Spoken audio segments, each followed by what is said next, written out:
Heto na nga, pag-usapan natin itong natuklasan nitong si Mayor Magalong. Na ito palang si Stella Kimbo. Nato, patay tayo dyan. Ito palang si Stella Kimbo, nalilink ngayon sa mga diskaya. Patay tayo dyan, Mamaya, babasahin natin itong balita na ito ang natuklasan ni Mayor Magalong patungkol dito kay Kimbo, okay? Pangalawa nating pag-usawan, ito na nga, no, si Erwin Tulfo, nag-breaking news kanina na siya na yung inappoint bilang magpapatuloy dito sa Blue Ribbon Committee Acting Chair. Ayan. Naku po. Patay tayo dito.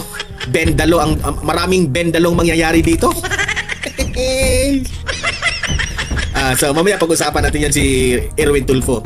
At pag-usapan din natin itong si House Speaker Boji D na nakipag-ugnayan na raw siya dito kay Rimulya, no?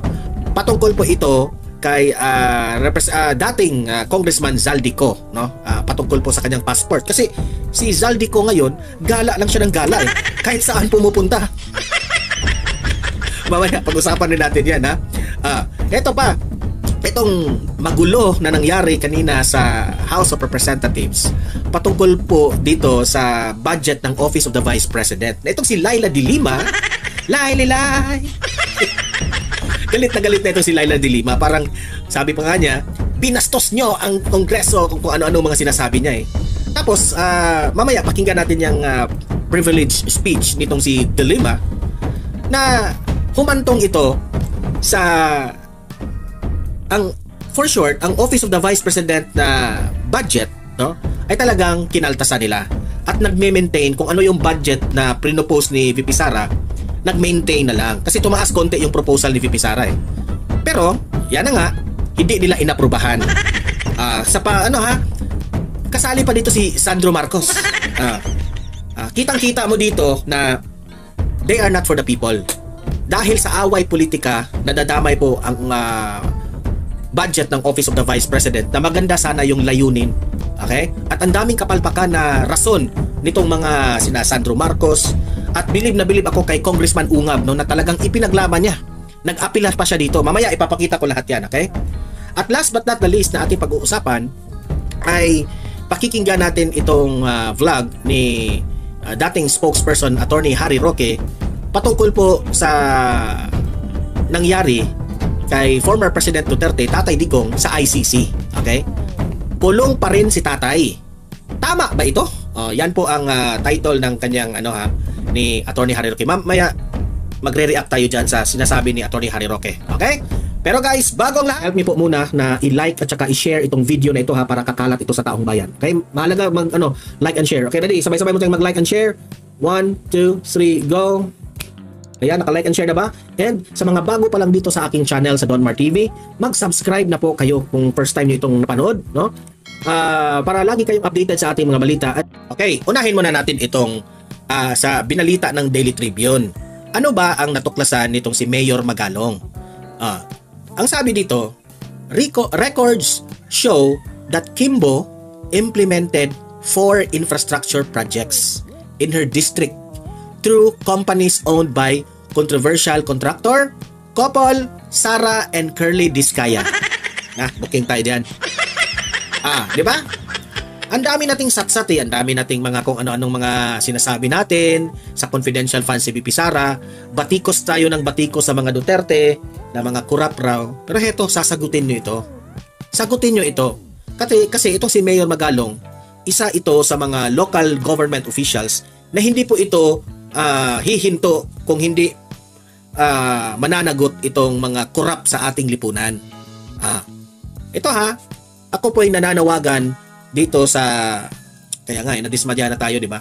Erwin Tulfo, ikaw man daw yung susunod na Blue Ribbon Committee Chair. Imbestigahan mo at ipatawag mo itong si Stella Kimbo. Hindi naman siya congressman. Di ba? Hindi na siya, pero pwede na siya ipatawag. Sagutin lang niya ito. Kasi po ang nakalink po dito na contractor ay yung mga Diskaya, yung couple. At alam naman natin ang mga Diskaya ay namimigay po ito ng mga komisyon daw. Okay? So, mas maganda ito na mapatawag itong si Stella Kimbo at mapatawag itong si Sara Diskaya, itong mga Diskaya. Haharap sila at tatanungin natin itong mga Diskaya kung may naibigay ba siya ni Stella Kimbo. Di ba? Kasi itong si Stella Kimbo, ito yung super na sobrang maingay noong panahon sa 19th Congress na halos pa nga uminit si Congressman Marcoleta at that time. He was still a congressman. It's all about the budget of VP Sara. Na kung ano-anong itinatanong nila kay VP Sara, and it's already out of the topic about the budget, ang confidential funds ang target nila. Pinopolitika talaga, di ba? Ngayon, hindi ito politika. Dapat mananagot ka dito. Ano ito? Na ikaw, Kimbo, nag-implement ka ng 4 na infrastructure projects sa distrito mo. At ang mga kumpanya nito na nag-handle ng mga contractors, mga Diskaya. Patay ka dito, di ba? Sagutin mo ito, Kimbo, kasi ang taong bayan galit na po. Isa ka sa mga nagpapaliwanag doon sa mga blank items na inireklamo ni na Attorney Vic Rodriguez kung ungab itong si former President Duterte. Sila yung nag-iingay at that time na there is really something fishy about the proposed 2025 national budget na bakit may blank items. Ikaw pa yung di ba? Umiiwas sa mga interview, di ba? Tinatakbuhan ka ng mga mainstream media, tapos nagpapaliwanag ka kung anong mga pinapaliwanag mo na sablay, tapos heto ka ngayon. Kaya tatanong na tayo Kaya ba? Todo ang suporta mo doon sa blank items na time na yon na paniwala nyo walang blank items, pero huling-huli na kayo ngayon natuklasan ni Mayor Magalong. Dapat kang managot dito. Hindi ko naman sinabing may corruption nangyari dito at dapat ka lang tanungin. Tingnan natin. Kasi po si VP Sara, hinarap niya lahat ang mga kung natuloy man yung impeachment trial, gusto pa nga ni VP Sara bloodbath, di ba? Kaso hindi natuloy. Ikaw, may guts ka ba na magpa-media o invited ka sa isang hearing, Kimbo, at idepensa mo ang sarili mo na malinis ka? Di ba? Paliwanag mo doon sa ICI o dito sa House of sa Senate Blue Ribbon Committee, ipaliwanag mo, no? Yung mga bag mo at mga relo mong mga mamahalin, ipaliwanag mo. At dahil diyan, dito naman sa kabila, makikita mo yung mukha ni Senator Tulfo na mukhang hindi na madodrawing. Tingnan nyo, si Ben Dalo. Ayan, si Ben Dalo. Kikita nyo si Tulfo. Tulfo, unahin mo itong si Kimbo. Kasi may bagong natuklasan si Mayor Magalong. Ito yung balita. Breaking news, Philippine Star. Senator Erwin Tulfo has been named acting chair of the Senate Blue Ribbon Committee. Senator Erwin Tulfo named Blue Ribbon Acting Chair. So, malaki pong posibilidad na siya na po yung dadala po dito sa flood control hearings. Okay? Una-una, hindi po bagay kay Senator Erwin Tulfo na maging Blue Committee Chair. Okay? Kahit nga acting hindi bagay sa kanya. Unang-una, bakit? Baka maraming bendalong mangyari. Yun ang reason. Yun ang pinakauna. Ang daming mga mabibend na law, di ba? So dahil sa mga bending the law na yan, ano pa yung sabi niya? Wala akong pakialam yan sa batas. Wala siyang pakialam sa batas. So, kung wala kang pakialam sa batas, nakakatakot yan, no? Maraming mga kurap ang makaiwas niyan. Kasi wala kang pakialam sa batas Tapos sasabihin mo, okay lang yan, si Zaldico, bend the law man Okay lang, gala ka lang gala. Kahit saan gusto mo, saan ka pumunta, Zaldico. Walang problema sa passport mo, ibibend lang namin yung law. Ganun ba? Wag naman sana. Kaya ikaw, Erwin Tulfo, mag-ingat ka sa mga mga sinasabi mo, So, hinahamon ka ng taong bayan ngayon, Senator Erwin, na unahin mo itong si Kimbo para matapos-tapos na yung mga pag-flex niya ng mga bag, ng mga relo. Kasi kung mapapatunayan na mayaman talaga itong si Stella Kimbo, no?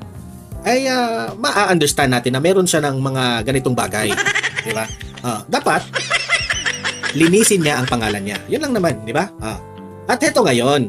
At dahil diyan sa bending the law na yan, na nakakapweset na bending the law, Itong si House Speaker Boji D, sabi ni Senator Amy, ano ito mabait raw ito ang nakakatakot yan kung pareho kabait ng kapatid mo. Naging bangag rin, no? Ito raw si Boji D, nakipag-ugnayan sa DOJ, meaning si Rimulya, no? Para sa kanselasyon ng passport ni Zaldico, which is tama rin naman. Sana naman seryoso ka dyan, Boji D, sa pagkansela ng passport ni Zaldico. Kasi si Zaldico hindi na umuwi. Ang dami ng hinahanap na siya ngayon ng taong bayan pero hindi pa rin siya umuwi di ba? Eto, panoorin niyo itong balita na ito. Kinumpirma ni Speaker Faustino Boji D III na matapos na matanggap ng Kamara ang resignation letter ni dating Ako Bicol Party List Representative Zaldico, agad itong nakipag-ugnayan sa dating Justice Secretary at ngayon Ombudsman na si Boying Rimulya. Anya, ito ay upang alamin ang pinakamabilis sa paraan para Isa pa itong si Rimulya, baka mabendalo yung passport Wag naman sana. Sila ang passport ng dating kongresista. Actually, maraming nagtataka bakit na ombudsman itong si... Sampal ito sa pagiging ombudsman niya. Ombudsman ka, tapos sinusuportahan mo ang bending the law? My God! At malimitahan ang movement nito. Dagdag pa nito, nakikipag-cooperate na rin ang House of Representatives sa Department of Justice o DOJ. Sa payag naman ng Department of Foreign Affairs, batay sa New Philippine Passport Act, nakakansela lamang ang isang Philippine passport sa bisa ng utos ng korte kung ang passport holder ay isang fugitive o nahatulan ng kasong kriminal. Ang problema ay hindi pa raw siya fugitive. Yan ang sabi ni Castro Nagmamagaling na naman itong aso na ito. O kaya ay kung may ebidensya na ang passport ay nakuha sa pamamagitan ng fraud. So mabebenda naman ang law dito. Kasi imbestigahan nila pero hindi pa naman yun So dapat pa nilang ganito pala. Dapat pa nilang kasuhan si Zaldico sa kanila makansela ang passport, di ba? O di kasuhan nyo na. Ano pang hinihintay mo, Rimulya? Di ba? Mas inuna pa niya yung SALE ni VP Sara. Mas inuna pa niya yung Farmally. Ano na yun Ha? Upas na yun kung sa Bisaya pa. Ha? Wala na, hindi na napapanahon. Unahin mo ito si Zaldico. Trillions of peso po ang tinatanong po patungkol sa kanya. Importante po ito. Mas importante pa ito sa confidential funds ni VP Sara, sa SALE ni VP Sara. Millions lang yun Ito yung importante, Rimulya. Kasuhan mo na para makansela na ang passport. Ito yung Rimulya, ito yung hinahanap ng taong bayan. Unahin mo ito. Di ba?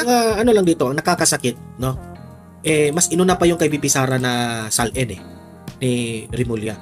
So talagang masasabi mo, halata na talaga sila na pamumulitika at ang kapal-kapal ng mukha nila kahit lantara na yung galawan ni Rimulya sa pamumulitika, wala, tuloy na tuloy pa rin sila. Kapal na ng mukha Sobrang kapal ng mukha. Ito dapat sana ang unahin mo, Rimulya, itong si Zaldico. Yan ang unahin mo. Yan ang hinahanap ng taong bayan. Okay? Heto pa. Dahil dyan, nagkagulo rin dito sa House of Representatives. Dahil inggit sila kay VP Sara at nagalit sila sa kanilang kainggitan. Dahil pumunta si VP Sara dyan sa House of Representatives, kaisa lang. Yung nag-propose si VP Sara, very clear naman yung explanation, naka-LED wall pa, nakalatag pa lahat ng mga kung saan mapupunta itong mga pera na ito dito sa programa ni VP Sara. Mga gunggong naghahanap pa rin sila ni VP Sara.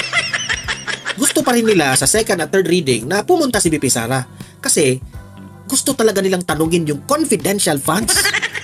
Kasi si Laila de Lima na-imberna na kasi parang they are trying so hard na masira si VP Sara, ma-impeach si VP Sara because they are afraid. Ito yung katotohanan na they are afraid na manalo ito sa 2028 and it will be a disaster of the loyalista and itong mga dilawan. Okay? Heto yung nangyari kasi po nagmusyon na sila na ipanatili na lang yung budget ni VP Sara. Hindi yung proposal ni VP Sara na tumaas na mga 100 million plus ang kanyang budget ay hindi po yun aaprubahan ng Kamara. Okay? So, heto po yung nangyari kasi itong si Congressman Ungab nag-apila, nag-explain bakit hindi dapat natin bawasan ang proposal ng OVP. Okay? Pero dahil nga mga gunggong pinawasan pa rin. Ito nag-apila si Kong Ungab. Kudos to you Kong Ungab for being brave na hinarap mo ang mga buwaya